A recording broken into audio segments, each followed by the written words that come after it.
Excellencies, colleagues, friends, ladies and gentlemen, it is a pleasure for me to speak to you at this important gathering to collectively reimagine and build the new reality of housing and cities at this critical time. Since its foundation, UN Habitat has been working to promote universal rights to adequate housing for all as one of the transformative forces that can lead the world to overcome challenges related to climate change, poverty, exclusion, and inequality. In this decade of action on the Sustainable Development Goals, we are committed to ensuring that the growth of cities and nations around the world will translate into equally distributed opportunities and positive outcomes that no one and no place is left behind. UN Habitat is pursuing this goal by working on 3 key outcomes areas of our strategic plan. Increase and equal access to basic services, sustainable mobility and public spaces. Number 2, increase and secure access to land and adequate and affordable housing. And 3, effective settlement growth and regeneration. The COVID-19 crisis has underlined the importance of these endeavors.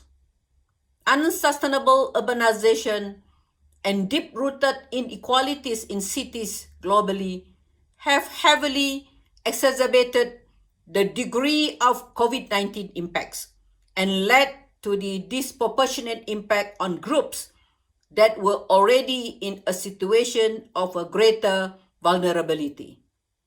Since March 2020, UN Habitat has been working to explore the spatial dimensions of the pandemic and identify the necessary shift in urban form that can mitigate the spread of future contagion, reducing their adverse economic, social, and environmental impacts while making cities more prosperous, green, and fair. The results of this analysis are gathered in the report entitled Cities and Pandemics Towards a More Just, Green, and Healthy Future. Access to adequate housing, which is safe, affordable, and well located, has been identified as a key tool to contain the spread of pandemics and build back more resilient, sustainable cities and communities. The current crisis has demonstrated that housing is the cornerstone of communities and people's health, dignity, safety, and well-being. The stay-at-home policies have highlighted the importance of having a home that allows for isolation with access to quality sanitation and water supplies, public spaces, healthcare, and food supplies.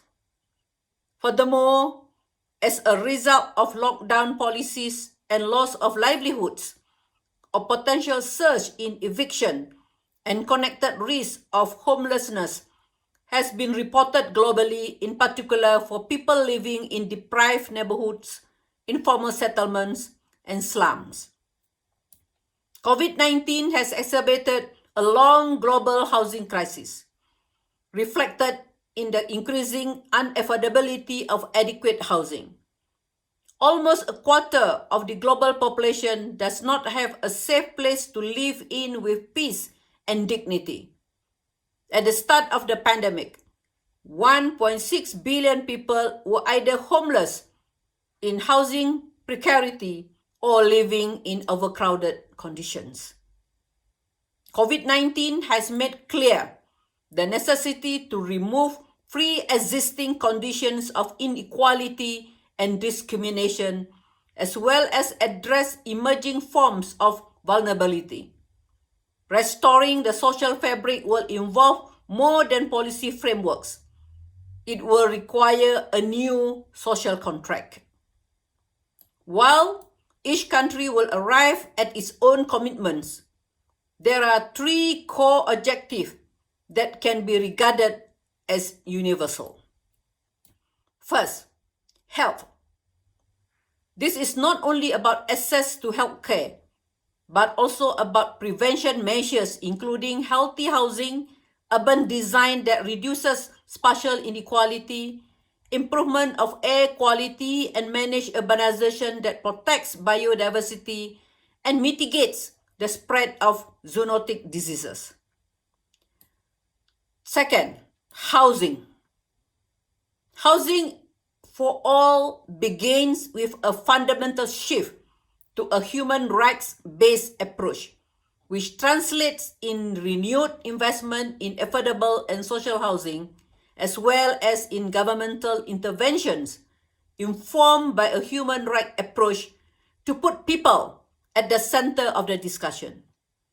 Achieving the right to adequate housing for all also needs to be ultimately recognized as a shared responsibility of national and local governments with other stakeholders, civil society, private sector, academia, and the donor community. Finally, key steps to develop and implement long-term strategies to improve living standards will ultimately need to address multiple drivers of inadequate housing and homelessness, including lack of access to social protection. The third, income. Basic income for all is perhaps the most ambitious element of the new social contracts.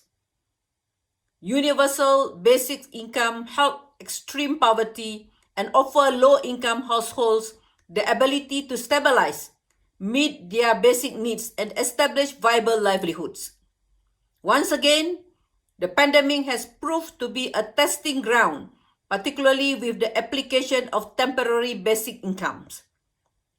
These and other social protection flaws set precedent and demonstrate the potential for a new social contract.